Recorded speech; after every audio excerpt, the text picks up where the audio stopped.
Bonjour à tous. Aujourd'hui, je reviens avec une vidéo un petit peu spéciale puisque ça faisait longtemps que j'avais pas fait de vidéo où je parle tout simplement à ma caméra sans avoir vraiment de sujet préparé ou de sujet historique ou culturel. Parce que tout simplement, j'ai une petite nouvelle à vous annoncer. C'est que je vais avoir un petit bébé, une petite fille en octobre. Et donc, je voulais en parler, surtout parce que d'après mon expérience personnelle, il y a beaucoup plus d'hommes étrangers, français notamment, qui viennent s'installer en Russie que de femmes. Et donc, il y a assez peu d'informations disponibles pour les étrangères qui viennent faire leur vie en Russie. Et donc c'est pour ça que j'avais aussi envie de partager mon expérience et de vous raconter comment ça se passe, le système médical, les différences culturelles, les choses comme ça. Donc c'est parti. Donc évidemment tout ce que je veux dire ça vient de mon expérience personnelle mais aussi de conversations avec des femmes russes, des femmes françaises et puis des femmes qui ont un petit peu vécu dans les deux pays, surtout des Russes qui se sont par exemple installées en France ou qui ont un conjoint français ou francophone. Excusez-moi messieurs les Belges, j'oublie toujours de préciser francophone et non pas français. Même chose pour tous les autres francophones qui passent par là. J'ai toujours des plaintes dans les commentaires. Donc en fait, les deux plus gros points dont je voulais parler aujourd'hui, ce sont les différences culturelles entre la France et la Russie, la façon d'envisager les enfants, l'idée d'avoir des enfants en France, en Russie, et puis les questions de l'éducation par exemple, et puis le côté vraiment matériel et pratique qui est toujours un peu plus compliqué je pense quand on est étranger, quand on est une migrante dans un nouveau pays. Donc j'ai pas vraiment de plan, je risque d'alterner un petit peu entre ces deux notions. Mais déjà, je voulais parler un petit peu côté culture. D'ailleurs, si vous êtes un couple franco-russe, ça m'intéresse d'avoir votre avis et vos impressions, vos ressentis en commentaire sur ce qui est de l'éducation des enfants, par exemple, la perspective d'avoir des enfants dans un couple international, dans un couple mixte. Et donc, n'hésitez pas à m'écrire, je lis tout. J'en ai déjà parlé dans plusieurs vidéos, mais en Russie, il y a des grandes différences culturelles avec la France sur la façon dont on envisage en fait les rôles de l'homme et de la femme dans un couple. En Russie, de façon générale, les choses sont plus traditionnelles. Les femmes ont plus d'attentes des hommes, surtout financières d'ailleurs. Donc elles attendent en fait que l'homme donne tout le soutien financier au foyer pour la plupart d'entre elles. Après, ça dépend un petit peu des générations. C'était pas forcément le cas pendant l'Union soviétique. Donc la génération plus âgée ne voit pas forcément les choses comme ça. Mais en tout cas, c'est plus accepté, largement plus accepté et plus demandé qu'en France à ma génération que l'homme s'occupe du soutien financier de la famille, ce qui ne veut pas du tout dire que la femme ne va pas travailler. Il y a d'ailleurs beaucoup de femmes russes qui considèrent que l'argent que l'homme gagne est fait pour la maison, pour tout le monde, pour elle aussi, et l'argent qu'elle gagne est simplement pour elle en fait. Donc elle garde tout de ce qu'elle gagne. Bien sûr, toutes les femmes ne sont pas comme ça, mais j'ai quand même entendu ça très très souvent. Donc c'est quand même assez accepté comme idée de façon générale. D'un autre côté, il y a beaucoup moins d'attentes pour les hommes pour tout ce qui est éducation des enfants, surtout passer du temps avec eux quand ils sont tout petits surtout. Donc ça repose vraiment sur l'épaule des femmes. Et les hommes sont moins impliqués que les Français. Alors je sais que je vais recevoir plein de commentaires qui me disent non, c'est pas vrai du tout, mais pour avoir vécu dans les deux pays, franchement, je trouve que c'est une différence qui est assez frappante. Non pas parce que c'est le cas dans toutes les familles, mais parce que c'est quelque chose que je vois quand même assez souvent. J'ai vécu dans pas mal de pays et il y a des pays où on voit que les hommes sont beaucoup plus impliqués dans l'éducation des enfants, surtout en bas âge. L'endroit où c'était le plus frappant, c'était en Suède, où je voyais énormément de papas avec des grosses barbes, des tatouages de vikings et tout, qui allaient promener leurs enfants en bas âge, en poussette, sans la maman. Donc vraiment beaucoup d'hommes qui étaient dans les parcs tout seuls, qui jouaient avec leurs enfants sans la présence de la maman. En Russie, c'est beaucoup plus rare. Bien sûr, ça se voit, un homme qui va faire du vélo avec son petit garçon, par exemple, mais c'est quand même beaucoup plus rare. Dans la grande majorité des cas, c'est la femme qui s'occupe de l'enfant. D'ailleurs, pour passer maintenant du côté un petit peu matériel, les femmes ont un congé maternité qui est beaucoup plus long qu'en France, puisque en France, il y a eu un changement récemment. D'après ce que j'ai compris, en juillet, il y a un mois de congé ou 2 mois de congé qui sont ajoutés à la naissance d'un enfant. Mais avant ça, c'était, d'après ce que je sais, 2 semaines avant la naissance et 2 mois après, quelque chose comme ça. Un total de 10 semaines ou quelque chose comme ça. Donc vraiment une quantité de temps à passer avec un nourrisson extrêmement faible, je trouve. Et après ça, les femmes françaises sont malheureusement censées retourner au travail, ce qui est assez traumatisant, je pense, pour la plupart d'entre elles. D'après ce que j'ai compris, parce que laisser un nourrisson de 2-3 mois en crèche, c'est assez difficile. Et puis aussi l'intérêt d'aller travailler toute la journée pour gagner un salaire qui va être utilisé pour que quelqu'un d'autre élève ton enfant, ça c'est vraiment quelque chose que je n'ai jamais compris. Donc pour moi c'est aberrant ce système et je sais pas comment ça fonctionne comme ça, je sais pas exactement qui est coupable. Si c'est peut-être parce que les femmes se déconnectent un petit peu trop de la famille et de la maternité, parce qu'on est poussé en France à être plus carriériste peut-être et à faire passer la carrière avant sa famille et donc on est très encouragé en fait à travailler le plus vite possible et à remettre ses enfants à quelqu'un d'autre, ou si c'est le système qui est construit comme ça pour que les femmes n'aient même pas le choix. En fait, je sais pas exactement d'où ça vient, historiquement parlant, mais je trouve que c'est absurde. Et en Russie, en général, les crèches ne prennent pas les enfants qui sont très très jeunes. Enfin, c'est très rare en fait que les femmes essayent de mettre leurs enfants en crèche ou en garderie aussi jeunes.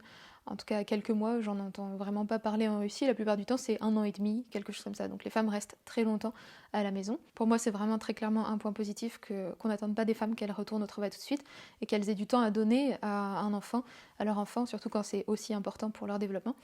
D'un autre côté, après, j'ai remarqué aussi que les femmes, pendant ce temps-là, sont un petit peu isolées, parce que je pense que ça vient de la société russe, qui est principalement formée par son climat aussi. En Russie, il fait froid, on n'a pas envie de sortir, l'hiver, il faut mettre 15 épaisseurs pour sortir de chez soi, et donc ça a vraiment, je trouve que c'est vraiment un facteur isolant en fait pour les gens, pour les gens surtout qui sont en situation de faiblesse. Les personnes âgées, qui sont très seules en Russie, par exemple quand je suis allée en Chine plusieurs fois, où le climat est très largement différent, je vois qu'il y a des communautés de personnes âgées qui font des choses ensemble, qui sortent, etc.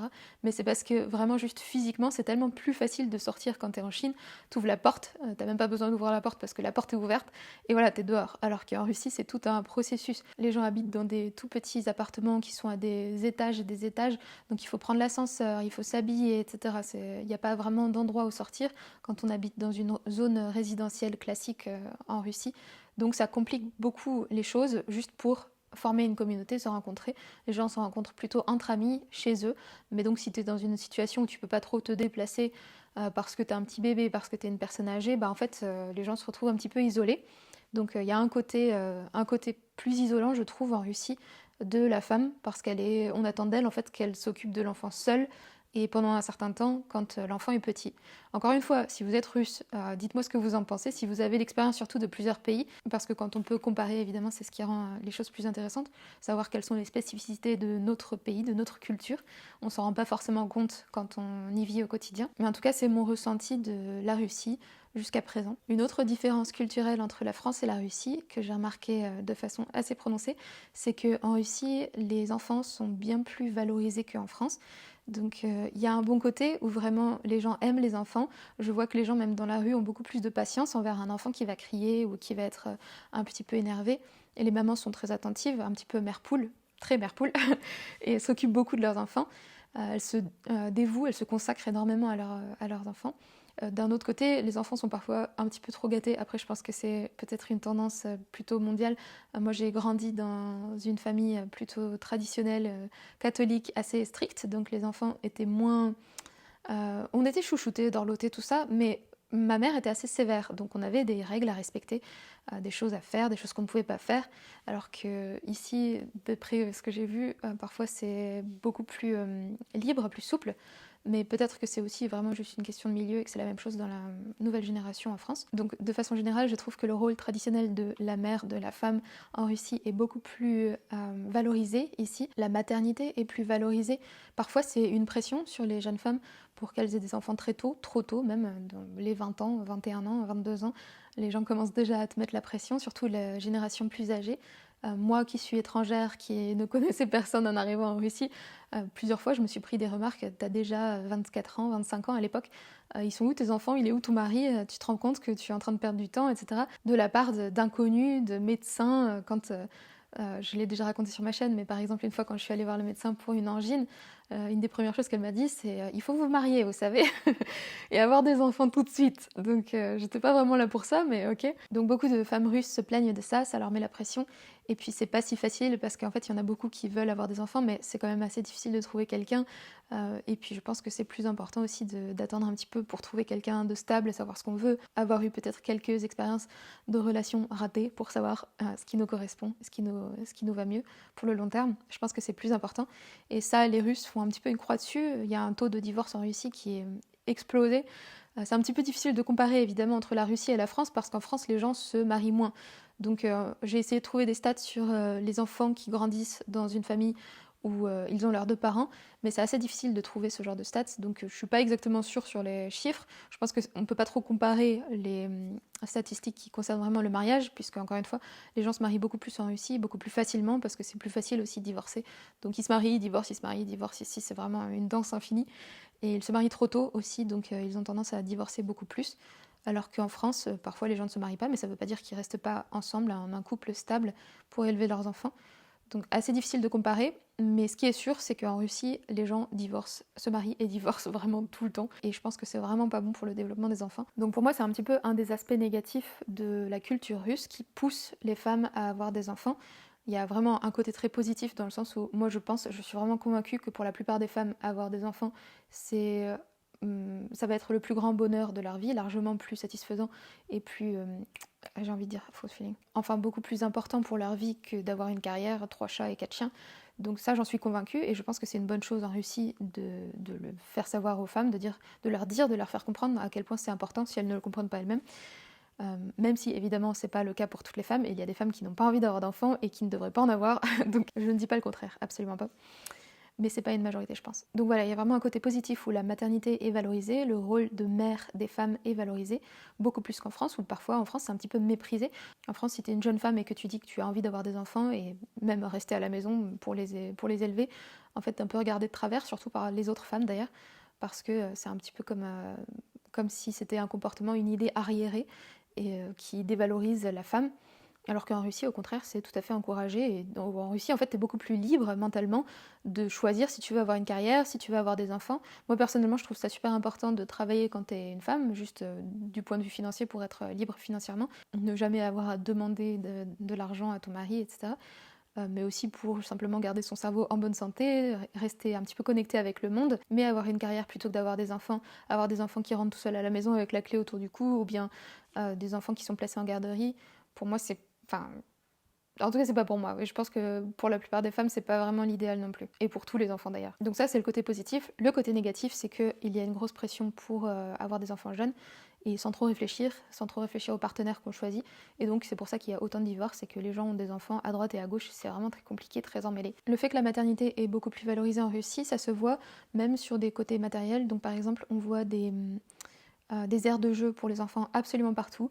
On peut être dans un bled complètement paumé où il n'y a rien qui tient debout, il n'y a pas d'infrastructure ni quoi que ce soit, il y a juste un petit magasin et quoi que ce soit. Il y aura quand même un endroit pour que les enfants puissent jouer. Un truc qui me frappe vraiment aussi énormément, c'est l'attitude des femmes les unes envers les autres en Russie. Parce qu'en général, les femmes russes sont assez froides les unes envers les autres, plus froides que les françaises. J'ai plus de mal à aborder des femmes russes ou à avoir une conversation si je les connais pas. Peut-être aussi parce que je suis étrangère, donc je me fais un peu regarder de haut en bas parfois. Et c'est difficile de briser la glace entre femmes, je trouve. Surtout des femmes du même âge. Parce que les femmes plus âgées sont vraiment adorables. Dans tous les cas, elles me prennent sous leur aile directement et me traitent comme leur fille. Mais les femmes de mon âge, ça a toujours été assez compliqué. À part mes quelques amies, mais quand j'en rencontre une nouvelle, c'est toujours un peu le stress, pour être honnête. Mais depuis que ça se voit que je suis enceinte, c'est complètement différent. Elles sont devenues adorables, toutes. Maintenant, elles sont devenues de vrais anges. Elles me tiennent la porte, elles me laissent passer quand il y a une queue, etc. Donc incroyable. Alors je peux être mauvaise langue et dire que c'est parce que quand tu es enceinte et que ça se voit, bah du coup t'es hors compétition, donc c'est pour ça qu'elles sont beaucoup plus gentilles avec toi d'un seul coup. Mais on va être gentil et je pense que c'est aussi parce que surtout pour les femmes qui ont déjà eu des enfants, elles savent que c'est pas évident, que c'est pas une période évidente, et donc elles essayent au maximum de t'aider. Et franchement ça fait plaisir. C'est vraiment, enfin. Ça change la vie d'avoir des gens qui réagissent aussi bien. Alors les hommes, eux, ils ne remarquent absolument rien en général. Peut-être un peu plus tard, je ne sais pas. Mais de façon générale, ils aident de toute façon les femmes quand il y a besoin. Donc en fait, ça change pas grand-chose de ce côté-là. Donc maintenant, pour parler du côté matériel qui est assez compliqué quand on est une migrante en Russie. Donc moi, j'ai un RVP en Russie, c'est-à-dire c'est le document qui me permet de rester en Russie, qui me permet de rester pendant 3 ans. Et c'est un RVP qui est lié à la ville de Moscou, puisque quand j'ai fait ma demande de RVP, j'habitais à Moscou et je ne pense pas déménager. Donc c'est un document qui me permet uniquement de vivre à Moscou. Et ça veut dire que j'ai accès à la médecine gratuite seulement à Moscou, en tout cas pour des choses aussi importantes qu'une grossesse. Donc à chaque fois que je dis ça aux Russes, ils me disent mais non, mais tout le monde a accès à la couverture partout en Russie. Mais non, c'est pas vrai. J'ai pas accès à la médecine gratuite pour la grossesse à Saint-Pétersbourg. Donc quand j'ai appris ça, j'ai envoyé avec l'aide de juristes une demande à MVD, c'est-à-dire à la branche de la police qui s'occupe de l'immigration, je leur ai envoyé une demande spéciale pour leur demander si je pouvais déménager en raison de ma grossesse pour rejoindre mon fiancé qui habite à côté de Saint-Pétersbourg. D'après ce que j'avais lu sur internet, il y a plusieurs raisons officielles qui vous permettent de déménager quand vous avez un RVP officiellement. Donc par exemple si vous achetez un bien immobilier, si vous commencez des études dans une université, il me semble, dans une autre ville, d'autres raisons comme ça. Mais après 1 ou 2 mois, la réponse de MVD est revenue négative en disant qu'une grossesse n'est pas du tout une raison pour déménager officiellement. Merci beaucoup. Donc voilà, je suis coincée entre Moscou et Saint-Pétersbourg jusqu'à ce que je puisse recevoir le papier et le document suivant, le VNG, qui permet de vivre en Russie n'importe où pour le coup, sans être liée à une ville en particulier. Donc ça veut dire que j'ai encore mon adresse à Moscou, que je suis obligée de vivre entre les deux villes pendant encore un certain temps, et qu'à Saint-Pétersbourg, j'ai simplement en fait un enregistrement temporaire et non pas l'enregistrement dans le passeport qui permet de rester indéfiniment dans une ville. Donc c'est un enregistrement que je suis censée renouveler régulièrement chez mon fiancé. Donc ça, c'était la première difficulté, parce que aussi ça veut dire que je suis obligée de payer pour tous les soins en fait, sauf si je veux les faire à Moscou, mais bon, avec la fatigue, j'ai pas envie. Donc j'ai commencé par regarder les cliniques privées à Saint-Pétersbourg. J'ai une amie qui m'a aidée aussi à regarder des listes de cliniques. Et j'ai choisi, puisque quitte à payer, j'ai choisi une des cliniques qui étaient les mieux notées, qui ont la meilleure réputation au centre de Saint-Pétersbourg. Et donc j'y suis allée pour le premier trimestre. Et ensuite, pour le deuxième trimestre, j'ai décidé de changer, déjà parce que j'étais trop loin. Et faire des trajets jusqu'au centre, ça me tentait pas trop jusqu'au bout. Donc j'ai changé et maintenant je suis en clinique publique, sauf que je paye en fait pour cette clinique publique. C'est moins cher que la clinique privée, mais ça reste quand même... en fait la différence n'est pas énorme. Mais en fait pour être honnête, je préfère largement la clinique publique, donc ça servait à rien vraiment de dépenser autant d'argent pour une clinique privée. Peut-être que les bâtiments sont un peu moins fancy, enfin c'est moins élégant et c'est moins à la mode, etc. Le public aussi qui fréquente les cliniques privées et les cliniques publiques est un peu différent en Russie.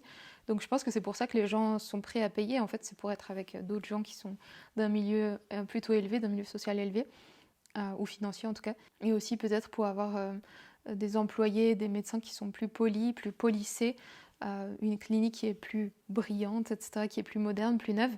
Mais en fait, moi je préfère les médecins qui sont en clinique publique, qui sont plus efficaces. C'est un peu à l'appel, ils sont en retard parfois, etc. Mais je les trouve super, vraiment. Donc j'ai pour l'instant une très bonne expérience des cliniques publiques. Ça ne veut pas dire que c'était pas bien en clinique privée, mais je vois pas, enfin pour moi ça vaut pas le coup vraiment de passer en clinique privée quand on a des cliniques publiques qui sont aussi bien. Le côté documents, paperasse, bureaucratie et financier aussi évidemment, c'est un des trucs les plus lourds parce que du coup, comme il y a assez peu d'étrangères d'étrangères de l'Ouest qui viennent en Russie, qui se marient avec un homme russe et qui ont des enfants ici, c'est un petit peu compliqué de trouver les informations. Donc par exemple, normalement, quand un enfant naît en Russie, la mère reçoit ce qui s'appelle le capital de maternité, quelque chose comme ça, ou le capital de mère. Et ça représente une somme assez conséquente, en Russie en tout cas. Et je ne suis pas sûre de le recevoir, ce capital par exemple, parce que les rares Françaises que je connais qui ont eu des enfants en Russie ne l'ont pas reçu. Donc je ne connais pas d'exemple de femmes qui l'aient reçu. J'ai essayé de regarder aussi la loi, comment ça fonctionne. Et en fait, le père peut recevoir à la place de la mère ce capital, mais seulement dans des cas assez extrêmes. Donc quand elle est narcomane, quand elle n'est pas capable de prendre soin de ses enfants, quand elle est morte ou un truc comme ça. Mais quand elle est étrangère, je sais pas. Normalement, logiquement, ça devrait être possible de le recevoir parce que quand, par exemple, c'est un homme français qui vient s'installer en Russie et qui a des enfants avec une mère russe, il n'y a pas de question. Enfin, elle reçoit ce capital puisque c'est pour ses enfants et les enfants vont être russes dans tous les cas. Comme en fait, en gros, ça change rien que ce soit le père ou la mère qui est étranger. Dans tous les cas, si les enfants naissent ici, ils vont être russes. Donc, ils devraient recevoir ce capital. Mais il n'y a pas de texte de loi qui dit ça clairement, donc je ne sais pas comment ça va se passer. C'est aussi compliqué du côté du travail, parce que normalement, quand tu as un enfant en Russie, si tu avais un salaire officiellement, tu peux recevoir une certaine partie de ton salaire pendant un certain temps après la naissance. Je crois que c'est 1 an et demi, et après ça diminue assez fort. Mais moi, j'ai quitté mon travail en août dernier, quelque chose comme ça, et j'ai ouvert une IP, c'est-à-dire que je travaille à mon compte. Maintenant, je suis professeure de français, je donne des cours à des Russes en ligne. Et en fait, le fait d'avoir une IP, ça ne te permet pas de recevoir quoi que ce soit. Je crois que tu reçois le minimum, mais ça ne représente pas grand-chose. Peut-être 150 € l'équivalent à peu près. Mais tu ne reçois pas du tout les 40% de ton salaire ou quelque chose comme ça. Donc ça, c'est aussi assez compliqué. Il y a un moyen de recevoir de l'aide gouvernementale quand tu as un enfant si tu as une IP, donc c'est-à-dire si tu travailles à ton compte, mais il faut avoir cotisé l'année précédente et moi j'ai ouvert mon IP seulement en février. Donc encore une fois, timing très mal placé.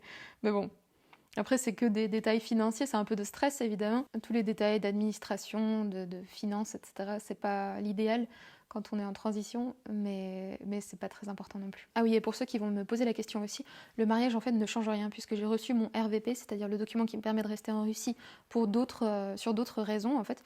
Moi, je l'ai reçu, j'ai fait la demande avec ce visa idéologique en fait de valeurs partagées. Donc même si on arrive à finaliser le mariage, ce qui s'annonce aussi compliqué parce qu'on attend toujours des documents, en fait ça change rien du tout. Et de toute façon, un mariage en Russie n'a de fondement légal en gros qu'après 3 ans, parce qu'il y a eu tellement de mariages blancs pour obtenir la citoyenneté en Russie qu'en fait maintenant ils ont vachement durci la loi et donc dans tous les cas ça change rien. J'ai demandé aux juristes à MVD, ils ont dit que ça ne change rien. Vous pouvez vous marier mais ça va pas résoudre la situation. Après normalement je peux faire une demande de VNG, c'est-à-dire le document suivant qui permet de vivre n'importe où en Russie 8 mois après la réception du RVP, c'est-à-dire pour moi ce sera en juin. Il faut juste passer un test de langue russe, d'histoire russe et de loi. Pour moi, la langue, c'est pas un problème parce que je parle seulement russe avec mon fiancé. Mais pour ce qui est de la loi et de l'histoire, il va falloir réviser un petit peu, je pense. En tout cas, ça m'a fait un petit peu réfléchir, surtout quand j'ai eu l'appel des juristes pour me dire que MVD avait refusé. Moi, je m'attendais à ce qu'ils acceptent parce que je vois pas ce que ça leur coûte en fait de changer l'endroit de résidence, enfin l'endroit d'enregistrement pour moi. Surtout si je vais avoir un enfant russe, en fait, pour moi c'était assez évident qu'ils allaient accepter. Donc le fait qu'ils refusent, ça m'a un petit peu fait réfléchir en fait à ces questions de migration, à quel privilège j'ai le droit de m'attendre en étant migrante en Russie. Parce que c'est des questions que je me pose aussi par rapport à la France, où je trouve qu'on exagère énormément en donnant des privilèges aux migrants qui ne devraient pas du tout être donnés, qui font en fait que les migrants qui viennent s'installer en France n'aiment pas forcément la France, ne respectent pas la France, ils viennent là seulement pour des opportunités financières et ils n'ont même pas d'incentive pour... ça se dit ça? Ils n'ont même pas d'incentive pour travailler puisque de toute façon le gouvernement prend soin d'eux, même encore plus, ils reçoivent encore plus d'argent dans certains cas s'ils ne travaillent pas que s'ils travaillaient. Donc il y a beaucoup d'absurdité je trouve de ce côté-là. Et en même temps moi j'arrive en Russie et je m'attends à recevoir des privilèges même si je suis migrante. Donc ça m'a un petit peu fait réfléchir à l'équilibre qu'il faut avoir pour permettre aux migrants de s'intégrer aussi, ne pas les défavoriser trop. Et puis d'un autre côté aussi ne pas encourager aux abus. Donc c'est vraiment des questions difficiles et compliquées, mais je trouve que MVD aurait pu m'autoriser à aller vivre à Saint-Pétersbourg. Un truc dont je voulais parler aussi dans la vidéo, puis j'ai oublié, je viens d'y repenser en arrosant mes tomates, c'est que bien sûr une des grandes difficultés quand on attend un enfant dans un pays étranger, c'est les différences médicales en fait. Parce que même si je parle russe au quotidien, même si c'est pas un problème pour moi, et qu'en général j'ai pas de problème de compréhension avec les gens, en fait ça diminue quand même, enfin ça demande beaucoup plus d'attention de comprendre ce qui se dit, surtout quand c'est dans une situation où tu es émotionnel ou stressé. Donc par exemple quand tu fais un scan pour un enfant, et donc c'est là où il y a plein de termes médicaux que je ne connais pas ou des choses comme ça. Et puis les gens sont peut-être parfois, enfin ça dépend vraiment des docteurs. Maintenant j'en ai vraiment une super dans la clinique publique. Mais au début c'était pas facile parce que si tu tombes sur un docteur qui est pas tout à fait patient et qui comprend pas ce que c'est que d'être étranger, de parler une autre langue dans un pays étranger, qui veut pas répéter les choses, c'est assez difficile. Et puis même le fait en fait de passer des coups de fil tout le temps, moi ça me stresse et j'ai déjà horreur de le faire en français. Alors en russe c'est vraiment compliqué. Donc il y a des trucs qui sont plus difficiles, qui prennent plus d'énergie. Et bah, bien sûr je vais m'y habituer et de toute façon ce qui ne nous tue pas nous rend plus forts. Mais au début c'est pas facile. Encore un truc que j'ai oublié de dire, c'est que évidemment la famille manque quand on est aussi loin. C'est pas forcément un truc que j'avais trop envisagé à l'époque. Donc quand je suis partie pour la Russie pour la première fois, mais c'est quelque chose qui me revient beaucoup plus en tête maintenant que je vais avoir un enfant. Je suis quelqu'un d'assez indépendant, ça fait très longtemps que j'habite plus avec mes parents, depuis mes 18 ans en fait. Donc ça m'avait jamais manqué en fait, parce qu'on se revoit régulièrement, etc. Mais en Russie c'est beaucoup plus difficile. Là, le fait d'avoir un enfant, ça veut dire que pendant un certain temps, ça va être très difficile de se déplacer en France. Donc ça, c'est plus difficile et c'était pas forcément quelque chose... Enfin, je m'y attendais pas en fait. J'avais pas trop réfléchi à la question, disons. Je regarde pas du tout ma décision, mais c'est vraiment quelque chose à prendre en compte. Après, heureusement, j'ai des amis russes, 2 amis russes, qui m'ont bien aidé pour comprendre certaines choses, pour le soutien aussi, et même juste pour donner des affaires, donner des conseils et tout. Mais ouais, ça manque un peu d'avoir sa maman pas loin, disons. Donc voilà, c'est un petit peu ma situation à ce moment. Je suis toujours pas fixée à Saint-Pétersbourg, j'ai pas le droit pour l'instant de m'y installer totalement de façon officielle, etc. Je suis obligée de continuer à faire mes enregistrements temporaires. On attend les documents pour se marier officiellement aussi, ça prend du temps. Je vais essayer de demander un VNG, il faut déjà passer tous ces tests, mais ça va le faire. Et puis voilà, je travaille en ligne à mon compte en tant que professeur ou tuteur de français. Et ça me permet de rester à la maison et je trouve ça assez idéal pour l'instant, surtout qu'on habite très loin du centre. Et puis de toute façon, je ne peux pas travailler à Saint-Pétersbourg ni à Moscou pour l'instant parce que je vis avec un pied dans chaque ville. Je sais que ce sera assez difficile de continuer ce travail après la naissance, donc j'essaye de voir ce que je peux faire. J'ai des projets, comme d'habitude, qui ne servent à rien, mais c'est ce que je préfère. Donc, par exemple, j'ai illustré il n'y a pas très longtemps un jeu de memory pour les enfants. Parce que quand j'étais en France la dernière fois, en décembre, j'ai un petit peu regardé les jeux pour les enfants. Et en fait, il y en a plein qui sont super éducatifs et que je trouve vraiment bien pour apprendre l'histoire de France. Et je trouve qu'il y en a moins en Russie. Donc, par exemple, j'avais vu un memory avec les rois et reines de France. Et je me suis dit que j'avais envie de faire la même chose en Russie. Sauf que ce ne sera pas avec des rois et reines, bien sûr, mais plutôt avec des personnages historiques célèbres. Donc, j'ai fait ça. Je vais voir si je peux les faire imprimer. J'ai presque fini le design. Et puis j'ai d'autres projets comme ça. Maintenant que je suis enceinte, évidemment, j'ai très envie de faire plein de choses pour les enfants, de projets comme ça. Donc j'espère que ça me mènera à quelque chose à un moment pour ne pas travailler, pour ne pas devoir donner des cours quand j'aurai un petit bébé. Donc voilà, pour résumer un petit peu, c'est assez difficile pour moi évidemment de comparer la France et la Russie pour ce qui est de la maternité puisque c'est la première fois que j'attends un enfant. Donc je peux pas comparer, mais je peux discuter avec des femmes à droite et à gauche. Je pense que ça change aussi énormément en fonction des générations. Donc évidemment, le ressenti dépend de l'âge de la femme à laquelle on parle. Mais de façon générale, ce que je vois, c'est que ici, on reçoit plus de soutien, je trouve, en tant que femme enceinte. La maternité est plus encouragée, le rôle de mère est plus valorisé. Il n'y a pas de vidéos qu'on voit sur Instagram par exemple qui tombent assez régulièrement sur mon feed où pourquoi j'ai décidé de ne pas avoir d'enfant. Ça c'est ce qu'on voit surtout côté français. Parfois bien sûr ce sont aussi nos chaînes préférées qui font passer ce genre de messages comme BFM TV qui expliquent pourquoi autant de femmes regrettent d'avoir eu un enfant ou des choses comme ça. En Russie ce message n'est pas populaire. Bien sûr, il y a quelques exceptions, mais c'est assez rare. De façon générale, les femmes ont envie d'avoir des enfants. Après, il y a pas mal de questions sur l'éducation aussi qui sont super intéressantes, je trouve. Mais peut-être que je ne vais pas en parler dans cette vidéo parce que ça fait déjà 40 minutes que je filme. Donc ça va suffire pour aujourd'hui. Mais je suis abonnée maintenant à des chaînes de femmes russes, par exemple, qui habitent en France et qui parlent de ça, des différences, comme par exemple le fait que les femmes russes soient aussi dédiées à leurs enfants. J'ai aussi eu des conversations avec des hommes français qui se sont mariés avec des femmes russes et qui ne s'attendaient pas à ça. C'est-à-dire qu'à partir du moment où elle a eu un enfant, il est un petit peu poussé sur le côté, un petit peu oublié, le pauvre homme, pendant quelques années. Et les Français ne s'y attendent pas parce qu'en France, les femmes sont bien sûr consacrées à leurs enfants, mais pas de façon aussi extrême qu'en Russie. Mais honnêtement, je n'ai pas encore eu un enfant, donc je ne sais pas quelle est la meilleure façon, quelle est la façon de trouver un équilibre entre les deux. On verra dans quelques mois. Mais en tout cas, c'est intéressant de voir les différences et d'essayer de comprendre ça, surtout parce que pour moi, c'est important, il va falloir trouver un compromis entre l'éducation à la russe et l'éducation à la française. Et donc, c'est pour ça que je commence à y réfléchir. Et je trouve ça intéressant, de toute façon. Donc voilà, je comprends en ce moment que mon audience change, puisque mon contenu change, puisque ma vie change.